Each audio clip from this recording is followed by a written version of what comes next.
All right, brother. How are you, man? Tired, but doing good.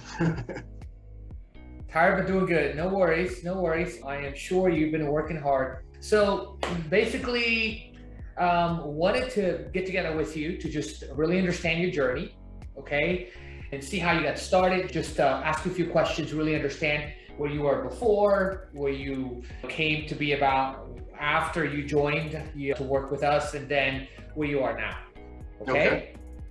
So, first of all, what is your name and what do you do for a living? I know, but maybe not everybody else does, right? Sure. So, So my name's Austin Goree. I own a foundation repair business. I also own a real estate investment company. We do a lot of flipping. I used to do some, long-term rentals here and there, but got away from that. Wanted to get into the short-term rentals, but do a lot of flips. I have a partner on that, Stephen Franco, with the flipping side. And then obviously starting with you, got into the short-term rental game and enjoying it so far. I'm looking to continuously scale, get more properties, and that's pretty much what I do right now. Got essentially three businesses. So I love it. I love it. Right, right. And as you grow, I'm sure we are going to continue to automate, right? So, um, before you got started, I know you and I had a couple calls. We're talking back and forth on Facebook, and then you were you wanted. I remember you're looking into buying this one property, okay? And you're like, "Hey, George, I need to know if it's a good property." And then I think I did the research for you, if I'm not mistaken, right? right. Um, when that happened, I think we got on a call, and then you're a little bit like you're like, I don't know, man, I don't know. And you were gonna pull the trigger, and I said, don't pull the trigger on that one. But then I think I asked you, hey, what is exactly that you need? And then you're a little bit skeptical. You're like, hey, I don't know if I really need a mentor or a coach, but like, what was this skepticism beforehand, before you started working with me? When I did contact you, my mindset was different, right? So I didn't know the true potential of the kind of figures, that you were making and other people, as well in some of these Airbnbs. And my goal was like, hey, look, I want to get a house, a second house where I can make a little bit of money and enjoy it myself personally as well. Like you said, the house that I sent you was down by the beach. It wasn't Galveston, but it was another city along the coast that we go to a couple times a year. We go down there and fish. So it's kind of our annual deal, and we love it down there. We always Airbnb a house down there. So for years, I was kind of just like, man, like how cool would it be to own this house? And kind of like visualized it. Like I want a house down here, and then we don't have to rent one, and we can always have one of our own, but we only come down here a couple times a year. So instead of just having it for a weekend getaway a couple times a year, have one that we can Airbnb, right, and make some money off of. So when you looked at that property, you said, hey, I don't think this one is a good investment. And of course, I was kind of bummed because I was like, man, it's a new build. It's nice. It's where I want it. I kind of had in my head like that it was going to happen.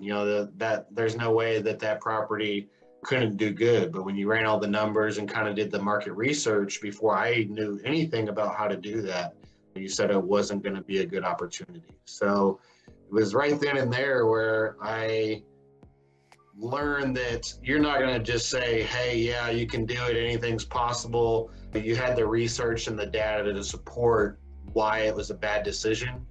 And then I was going to listen to you and commit to your experience and knowledge. The stuff that I see on Facebook and the things that you're doing, I'm like, okay, who am I going to listen to? My wants over here, or somebody that knows what they're talking about over here? I didn't want to just invest in something that was going to lose money, but my goal was completely different. I was like, if I can make like $500 a month, I think is what I originally told you, Yep. and have a property that I can enjoy, I was cool with that. Somebody paying down, the mortgage, building equity, having something I can enjoy. And that's kind of my mindset going into it, of not necessarily making it a business where you're cash flowing a lot of, money monthly, but just something where you make a little bit of passive income and then build, appreciating assets and, more so personally enjoy. I always wanted like a property here in Colorado, a property here, and like be able to just rent them out, but also enjoy them. That was my vision before I got into this with you. So that's definitely shifted over time after being, in your program and getting mentored by you. I realized, hey, don't just go after anything and everything. Sure, later down the road, after I get some way more cash flow coming in than just $500 a month, then maybe on, after I get, 2, 3, 5, 10, whatever the goal is, those properties making money, then I can go grab one in Colorado or go grab one by the beach and have that for personal. But instead of starting out there and investing money into something that's not going to make me much, it didn't make sense. So that's where I started. And then along the path of joining with you, I wouldn't say, well, I guess I'll back up. The skepticism was really just, you see a lot of different mentors and coaches and people offering stuff like this, not specific to the short-term rental, like you do. Of course, there are others out there that do it, but just, you don't know what you're going to get or what to expect, right? Sometimes, to be honest, it seems like, some of it could be, a scam or just whatever, right? So I guess there was a little bit of skepticism of spending, a decent amount of money, with you or really anybody, and not knowing where I'm going to get. So spending several $1,000s, and then it's like, am I really going to learn this enough where I can go off and do it? Or is this going to be a tiny little block, and then I got to go talk to somebody else and I got to go learn more and spend more, and it's just going to, be a downward spiral of, a money pit before I'm actually on my own. And then before I know it, how much money do I spend, and do I actually have money coming in from it, right? So I would say that's kind of where I stood. And then moving forward, I kind of got out of that mindset and was like, okay, you know what? And this is just, me being, honest. This is how I thought of it. I was like, okay, so I'll take a chance, something that has potential. And if I use the profits from just one flip that I do and dump it into this, worst case, if that money, doesn't pan out, it doesn't, have a return on the investment of it, then so be it. I made that money off of a flip, and if that's what happens, that's what happens. I kind of figured, that I would learn a lot, but I didn't know how much or if I would be ready. Does that make sense? Absolutely. Okay. So hopefully I answered the question, but that was kind of where I started and like where I was skeptical. Yes, and I remember that you looked at this house and it was literally somewhere out like up north, right? And it was supposed to make like $60K for the year. And then I said, look, you're gonna make $5,000 on average a year. Remember that? Yeah. And then you're like, yeah, 500 is good. And then I said, Austin, if you could get the same house but just in a different location and make 10,000 a month, would that be worth the wait or a better decision? You remember that? Yeah. How much do you make per month in your house right now, and how much did you spend?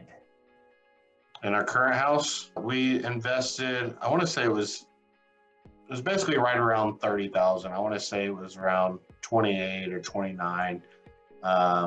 So just call it 30 for round numbers. We've had months where we've done 8,000, which that was when we had that lady in for a month long and gave a very hefty discount to her. We've hit 10,000. We've hit, I think our highest was right under 12,000 total for the month, not obviously net, but I would say roughly our expenses with the rent, utilities, all that, round numbers again, call it 4,000. So, on 10, we're making 6. On almost 12, we're making 8, which is a lot better. A lot better than 500. Well, about 6 is about 12 times 4. All right. And then 8, I guess, is 16 times more, something like that, if I'm doing the math correct. Oh goodness. I'm sorry, say that again. I said 6,000 is about 12 times 500, right? And 8,000 is about 16 times the 500, if I'm doing the math correctly. Yeah, yeah. So pretty impressive. So now that you think, and I know we haven't talked about this, but now that you go back and you're like, okay, well, I was actually targeting on making $500 a month and it was okay with me, and I was going to invest 20% or $425,000, which is 85,000, and another 25,000 into purchase, but you decided to do an arbitrage, which both strategies work, but obviously one is going to get you way faster cash on cash returns if you get the right property and you become like Austin, right? You do everything the right way. So now that you've spent 30K, right, and you did a rental arbitrage, right, and then now you're making that kind of money, how do you feel? It's definitely a better option. You know, I see the good potential in arbitrage. I do wish we could have, you know, purchased this property or one like it, but you know, right, that's another goal. You know, that's something we'll definitely hit. But if I remember correctly, the first house was around 425,000, the one on the ocean. So if I put 20% down, that would have been 85,000. If I furnished it and say just, you know, rough figures of putting 30 in furnishings, I would have been into it for 115,000 and making, you know, who knows what per month, maybe the 500 or 1,000, whatever it would be. But now, you know, my investment was only 30,000 versus 115, and I'm making, like you said, 12 to 16 times the amount. So the rental arbitrage, you know, has been, you know, fantastic for us, and I definitely think it's an awesome starting point, especially for anybody, you know, like me that's never done it before. You know, if they're scared to make that kind of investment or just anything. I mean, even if you're not scared and just kind of like I was trying to buy properties. You know, I didn't really plan on arbitraging, but I knew I was hungry, and I saw, you know, with working with you, I saw the potential in this property. But I would have been fine with purchasing. I would have been fine with arbitrage. It just so happened we landed on our first one being arbitrage. And, you know, I'm definitely very happy with where we're at right now. You know, we have a great house. Still learning a lot, obviously, from you and from, you know, the reservations that we're working through. But just seeing the potential has been, you know, very eye-opening, and you know, I'm very glad that you talked us out of that first property for sure. Because, like I said, we could get 3 or 5 or, you know, 10 of these going, and then buy a house later on, a vacation home, and only make 500 off of that, right? It wouldn't matter. That's still fine because I have all these other properties making up for it. But if I would have invested that much capital, you know, into the first one, then I probably wouldn't feel as excited as I do now.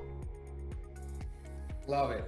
So describe, like, to me a little bit of like, hey, you know, maybe in like 1 minute, when you were looking for this property, what was that process like? And you were like, hey, you should kind of grab this or not, and then you kind of asked for a little feedback, and then until we narrowed down the perfect property. You remember that? Do you remember that? Yeah. And so tell me a little bit more of that process when you made a decision, how confident you felt based on different parameters that we went over in your deep dive. We planned your entire strategy. Can you describe to me a little bit of how that process went? Based off of our deep dive, the parameters that you set, this house checked all the boxes. So I knew that was a good starting point. I also, when I was looking, was kind of honing in on certain areas that I knew were good, whether that be, you know, the woodlands or even like Tomball, certain, you know, little area in Tomball that I was looking at.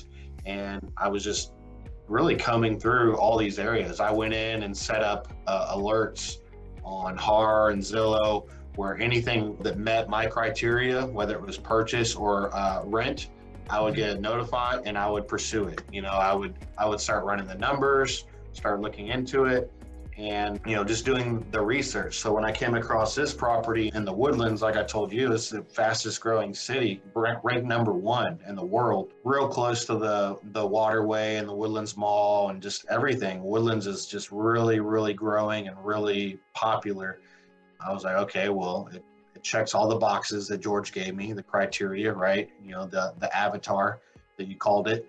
So that was a good starting point. It was a great house. You know, the house is beautiful. It's nice. It's new. It's built in 2014. The area, the location was great. Not only are you there in the Woodlands with everything, but we were right by 3 major hospitals, which I can see potential on certain sides of that.